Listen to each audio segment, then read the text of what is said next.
ಎನ್ಜಿಆರ್ಎಸ್ ಭವನ, ಹಳೆ ತಿರುಮಕುಡಲು ಟಿ ನರಸೀಪುರ. ಎನ್ಜಿಆರ್ಎಸ್ ಭವನವು ತ್ರಿವೇಣಿ ಸಂಗಮ, ಕಾವೇರಿ, ಕಬಿನಿ ಮತ್ತು ಸ್ಫಟಿಕ ಸರೋವರ ದಡದಲ್ಲಿರುವ ಅಗಸ್ತೇಶ್ವರ ದೇವಸ್ಥಾನದ ಬಳಿ, ತಿರುಮಕುಡಲು ಟಿ ನರಸೀಪುರ, ಮೈಸೂರು ಜಿಲ್ಲೆ. ನಮ್ಮ ಈ ಸುಸಜ್ಜಿತ ಸಭಾಂಗಣದಲ್ಲಿ 250ಕ್ಕೂ ಹೆಚ್ಚು ಜನರ ಸಾಮರ್ಥ್ಯಕ್ಕಾಗಿ ಫಂಕ್ಷನ್ ಹಾಲ್, ಡೈನಿಂಗ್,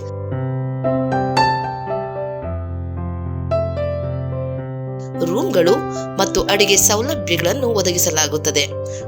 ಎಲ್ಲ ಶುಭ ಸಮಾರಂಭಗಳಾದ ಮದುವೆ, ನಿಶ್ಚಿತಾರ್ಥ, ಉಪನಯನ, ಸಭೆಗಳು, ಸಮ್ಮೇಳನಗಳು ಮತ್ತು ಸಾಂಸ್ಕೃತಿಕ ಚಟುವಟಿಕೆಗಳಿಗೆ ಸೂಕ್ತವಾಗಿದೆ. ಇದು ಪ್ರವಾಸಿಗರಿಗೆ ಹತ್ತಿರದ ಸ್ಥಳಗಳನ್ನು ನೋಡಲು ಅನುಕೂಲವಾಗುತ್ತದೆ. ಕುಂಜನರಸಿಂಹಸ್ವಾಮಿ ದೇವಸ್ಥಾನ, ಸೋಮನಾಥಪುರ, ಮುಡುಕುತೊರೆ, ತಲಕಾಡು, ಶಿವನ ಸಮುದ್ರ, ಮಹದೇಶ್ವರ ಬೆಟ್ಟ, ಬಿಳಿಗಿರಿ ರಂಗನಾಥನ ಬೆಟ್ಟದ ಪ್ರವಾಸ ತಾಣಗಳು ಇದರ ಸಮೀಪದಲ್ಲಿದೆ. ಅಗತ್ಯವಿದ್ದರೆ ಆಹಾರ, ಅಡುಗೆ ಸೌಲಭ್ಯಗಳನ್ನು ಕೂಡ ಒದಗಿಸಲಾಗುವುದು. ಹೆಚ್ಚಿನ ಮಾಹಿತಿಗಾಗಿ ಸಂಪರ್ಕಿಸಿ ಎನ್ಜಿಆರ್ಎಸ್ ಭವನ, ಹಳೆ ತಿರುಮಕುಡಲು ಟಿ ನರಸೀಪುರ, ಮೈಸೂರು ಜಿಲ್ಲೆ. Mobile number 9945141668, 8105847866. ತೀಂದ್ರ ಅವ್ರ ಮೇಲೆ ಶ್ಯಾಡೋ CM ಮತ್ತು ಏನು YST ಅಂತ ಅವಾಗ BJP ಅವರೇ ಆರೋಪ ಮಾಡಿದ್ರಲ್ಲ, ಶ್ಯಾಡೋ CM ಯಾರಿದ್ರು, VST ಅಂದರೆ ಏನು ಅಂತ ಎಲ್ಲ ನಮ್ಮ BJP ರಾಜ್ಯಾಧ್ಯಕ್ಷರಿಗೆ ಭಾಳ ಚೆನ್ನಾಗಿ ಗೊತ್ತು.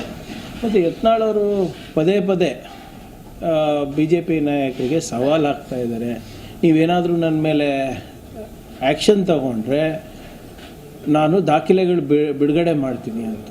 ನಾನು ನಮ್ಮ ಮಾಧ್ಯಮದ ಮುಖಾಂತರ ನಾನು ಅವರಿಗೆ ಮನವಿ ಮಾಡ್ಕೋತಾ ಇದ್ದೀನಿ, ಕರ್ನಾಟಕದ ಜನರ ಹಿತಾಸಕ್ತಿಯನ್ನು ಮುಂದಿಟ್ಕೊಂಡು ಅದನ್ನು ಕಾಪಾಡುವ ನಿಟ್ಟಿನಲ್ಲಿ ದಯವಿಟ್ಟು ಅದೇನೇ ದಾಖಲೆಗಳಿದ್ರೂ ಕೂಡ ಪಬ್ಲಿಕ್ಕಿಗೆ ಬಹಿರಂಗ ಮಾಡಿ, ಅಥವಾ ನಾವು ಒಂದು ಕಮಿಷನನ್ನು ಕೂಡಿಸಿದ್ದೀವಿ, ಜಸ್ಟಿಸ್ ಮೈಕಲ್ ಕುನೋ ಅವರ ಕಮಿಷನ್ ಇದೆ, ಅವ್ರಿಗಾನ ಕೊಡಿ.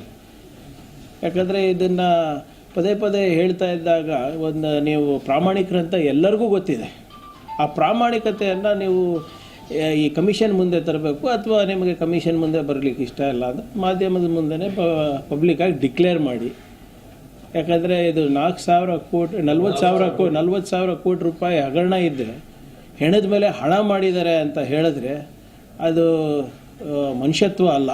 ಸೊ ದಯವಿಟ್ಟು ನಿಮಗೆ ಕನ್ನಡಿಗರ ಪರವಾಗಿ ನಾನು ಕೇಳ್ಕೊತಾ ಇದ್ದೀನಿ. ಮತ್ತು ವಿಶೇಷವಾಗಿ ಇವತ್ತು BJP ರಾಜ್ಯಾಧ್ಯಕ್ಷರು, ವಿರೋಧ ಪಕ್ಷದ ನಾಯಕರು ಅಶೋಕ್ ಸಾಹೇಬರು ಕೂಡ ಇದರ ಬಗ್ಗೆ ಸ್ಪಷ್ಟೀಕರಣ ಕೊಡಬೇಕು. ಇದು ಕಾಂಗ್ರೆಸ್ ಅವರ ಅಲಿಗೇಷನ್ ಅಲ್ಲ, ಇದು BJPಯ ಶಾಸಕರ ಒಬ್ಬರು ಮಾಜಿ ಕೇಂದ್ರ ಸಚಿವರು, ಹಾಲಿ ಶಾಸಕರು ಮಾಡ್ತಾ ಇರುವಂಥ ಆರೋಪ ಇದು.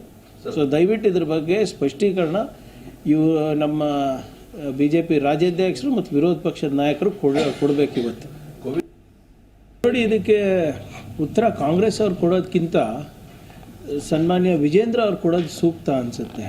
ಯಾಕಂದರೆ ಇದು ಪದೇ ಪದೇ